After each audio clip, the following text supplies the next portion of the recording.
పిఠాపురం నియోజకవర్గంలో ఎమ్మెల్సీ నాగబాబు గారి పర్యటనను అడ్డుకుంటుంది ఎవరు? ఎమ్మెల్సీ నాగబాబు గారి పర్యటనలో టీడీపీ జెండాలతో జై వర్మ అంటూ నినాదాలు చేస్తున్నటువంటి వ్యక్తులు ఎవరు? సో వారి వెనక ఎవరైనా ఉండి మానిటరింగ్ చేస్తున్నారా, లేకపోతే వారే కావాలని ఉద్దేశపూర్వకంగా ఎమ్మెల్సీ నాగబాబు గారిని ఇబ్బంది పెడుతున్నారా? అయితే పిఠాపురం నియోజకవర్గం అంటే ఈ నియోజకవర్గంలో ప్రస్తుతం జనసేన పార్టీ అధినేత, ఏపీ ఉప ముఖ్యమంత్రి ఇక్కడి నుంచి ప్రాతినిధ్యం వహిస్తున్నారు. సో అలాంటి నియోజకవర్గంలో తెలుగుదేశం పార్టీకి చెందినటువంటి కొంతమంది నేతలు వర్మ అభిమానులు అని చెప్పుకుంటూ జనసేన పార్టీకి సంబంధించినటువంటి కార్యక్రమాల్లో ఎందుకు అల్లర్లు రేకొడతా ఉన్నారు? 2009 ఎన్నికల్లో ప్రజారాజ్యం పార్టీ అభ్యర్థిగా వంగా గీత గారు పిఠాపురం నియోజకవర్గంలో ఎమ్మెల్యేగా గెలిచిన నియోజకవర్గం. సో అలాంటి మెగా కుటుంబానికి కంచుకోటగా ఉన్నటువంటి నియోజకవర్గంలో సాక్షాత్తు జనసేన అధినేత పవన్ కళ్యాణ్ గారు పోటీ చేస్తే ఆయన్ని ఎవరో గెలిపించారని అనటం ఏంటి అనేది ఇప్పుడు రాష్ట్ర వ్యాప్తంగా జన సైనికుల్లో మొదలవుతున్నటువంటి చర్చ. అయితే పిఠాపురం నియోజకవర్గంలో దాదాపు 70,000కు పైచిలుకుగా కాపు సామాజిక వర్గానికి చెందినటువంటి ఓట్లు ఉన్నాయి.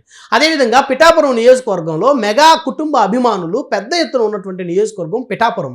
గతంలోనే 2009 ఎన్నికల్లో ప్రజారాజ్యం పార్టీ అభ్యర్థి చేతుల మీదుగా ఓడిపోయినటువంటి నేత పిఠాపురానికి చెందినటువంటి వర్మ గారు. అయితే 2009 ఎన్నికల్లోనే చిరంజీవి గారు పెట్టిన ఒక అభ్యర్థి చేతిలో వర్మ గారు ఓటమి చెందారు.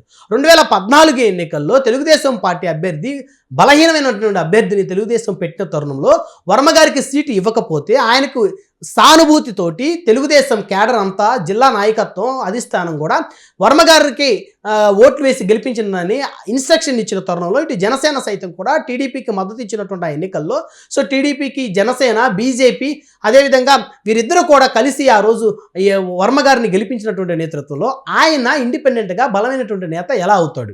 అయితే 2019 ఎన్నికల్లో పెండెం దొరబాబు గారి చేతుల్లో ఓటమి చెందినటువంటి వర్మ గారు పిఠాపురంలో ఆయన తిరుగులేని శక్తి ఏ విధంగా అవుతారు? అఫ్కోర్స్ గతంలో పిఠాపురంలో వర్మ గారు ఒకసారి గెలిచి ఉండొచ్చు.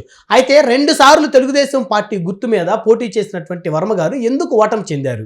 అయితే ఇదొక ఎపిసోడ్. అయితే ప్రస్తుతం నాగబాబు గారు పిఠాపురం నియోజకవర్గంలో చేస్తున్నటువంటి పర్యటనలో ఎందుకు టీడీపీ శ్రేణులు నాగబాబు గారిని అడ్డుకుంటూ ఉన్నాయి? సో తద్వారా టీడీపీ జనసేన కార్యకర్తల మధ్య విద్వేషాలు చెలరేగేటువంటి ఒక ప్రమాదం పొంచి ఉందనైతే చాలా స్పష్టంగా మనం చెప్పుకోవచ్చు. ఎందుకంటే పిఠాపురం నియోజకవర్గానికి సంబంధించి మెగా కుటుంబానికి కంచుకోటగా ఉన్నటువంటి ఆ నియోజకవర్గంలో ఎమ్మెల్సీగా ప్రమాణ స్వీకారం చేసిన తర్వాత మొట్టమొదటిసారి అధికారికంగా పర్యటనకు వచ్చినటువంటి నాగబాబు గారి పర్యటనని అడ్డుకోవాలని చూస్తున్నటువంటి వ్యక్తులు ఎవరు? తెలుగుదేశం పార్టీ జెండాలతోటి జై వర్మ అంటూ నినాదాలు చేస్తున్నటువంటి ఆ వ్యక్తుల్ని టీడీపీ క్యాడర్ సస్పెండ్ చేస్తుందా, చెయ్యదా?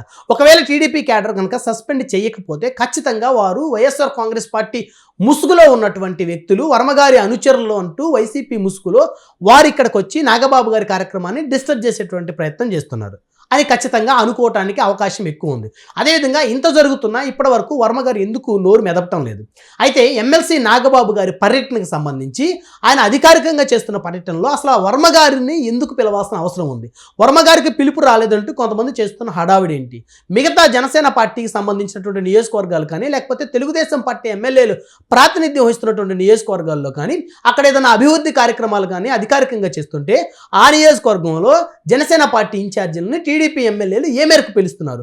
ఉదాహరణకు చూస్తే కుప్పం నియోజకవర్గంలో చంద్రబాబు నాయుడు గారు అధికారికంగా పర్యటించినటువంటి తరుణంలో ఆయన చేసేటువంటి ప్రారంభోత్సవాలకి కుప్పం జనసేన పార్టీ ఇన్ఛార్జిని ఎన్నిసార్లు ఆయన అధికారికంగా ఆయన తీసుకుని ముందుకు వెళ్ళారు. సో ఈ విధంగా అనేకమైనటువంటి అనుమానాలు అయితే తలెత్తుతున్న పరిస్థితి ఉంది. ఇప్పటికే ఎస్విఎస్ఎన్ వర్మ గారిని వైఎస్ఆర్ కాంగ్రెస్ పార్టీ మానిటరింగ్ చేస్తుందనేటువంటి పలు రకాల అనుమానాలు రాష్ట్ర వ్యాప్తంగా ప్రజల్లోకి వెళ్ళాయి. అయితే ఇంత జరుగుతున్నా కూడా తెలుగుదేశం పార్టీ క్యాడరు పిఠాపురం నియోజకవర్గానికి సంబంధించి అల్లర్లు చేస్తున్నటువంటి వ్యక్తుల మీద ఎందుకు చర్యలు తీసుకోవటం లేదంటూ ఇటు జనసేన పార్టీ కూడా ఒక పెద్ద ఎత్తున ఆందోళన వ్యక్తం చేస్తున్నటువంటి పరిస్థితి ఉంది.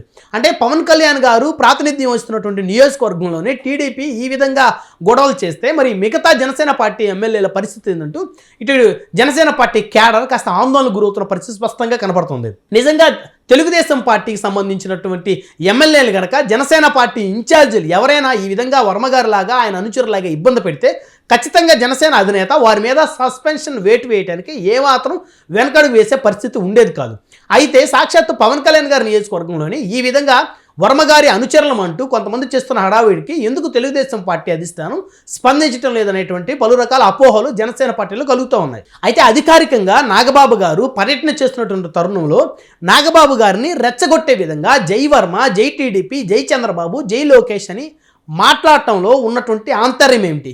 ఇదంతా కూడా తాడేపల్లి ప్యాలెస్ నుంచి వచ్చినటువంటి స్క్రిప్టా, లేకపోతే ఉద్దేశపూర్వకంగానే వర్మ గారు రెచ్చగొడుతున్నారా? అయితే ఏది ఏమైనప్పటికీ కూడా సాక్షాత్తు ఉప ముఖ్యమంత్రి నియోజకవర్గంలో ఈ విధమైనటువంటి ఒక గందరగోళమైనటువంటి వాతావరణాన్ని క్రియేట్ చేసి ప్రజలను కన్ఫ్యూజ్ చేసేటువంటి కార్యక్రమాలు మాజీ ఎమ్మెల్యే పిఠాపురం వర్మ మానుకోకపోతే ఖచ్చితంగా ఆయన్ని తెలుగుదేశం పార్టీ సస్పెండ్ చేసేటువంటి పరిస్థితులు ఖచ్చితంగా కనపడుతున్నాయని చెప్పుకోవచ్చు. ఒకవేళ వర్మగారి అనుచరులు కనుక ఆగడాలు ఆపకపోతే టీడీపీ అధిష్టానం వర్మగారి మీద వేటు వేయడానికి ఏమాత్రం వెనకడు వేసే పరిస్థితి అయితే ఖచ్చితంగా లేదని చెప్పొచ్చు. ఎందుకంటే ఇప్పటికే పలు సందర్భాల్లో చంద్రబాబు నాయుడు కానీ, పవన్ కళ్యాణ్, లోకేష్ వీరు ముగ్గురు కూడా ఒకరికి ఒకరు, ఒకరి కోసం ఒకరు అన్నట్లుగా పనిచేసుకుంటూ ముందుకు వెళ్తూ ఉన్నారు. అదేవిధంగా రాష్ట్రాన్ని అభివృద్ధి చేయాలనేటువంటి లక్ష్యంతో వారు ముందుకు వెళ్తున్న తరుణంలో పిఠాపురం నియోజకవర్గంలో ఒక టీడీపీ ఇన్ఛార్జ్ ఈ విధమైనటువంటి అల్లర్లకి కనుక క్రియేట్ చేస్తే ఆ టీడీపీ ఇన్ఛార్జ్ మీద అధిష్టానం వేటు వేయడానికైతే ఏమాత్రం వెనకాడదని అయితే ఖచ్చితంగా చెప్పొచ్చు. అయితే ఇప్పుడు పిఠాపురం నియోజకవర్గంలో అధికారికంగా ఎమ్మెల్సీ నాగబాబు గారికి ఎదురైనటువంటి ఈ చేదు అనుభవాన్ని ఇటు జనసేన అధిష్టానం ఏ విధంగా పరిశీలిస్తుంది, లేదా తెలుగుదేశం పార్టీ అధిష్టానం ఈ ఇష్యూని ఎంత మేరకు సీరియస్గా తీసుకుంటుందో వేచి చూడాల్సినటువంటి అవసరం ఉంది.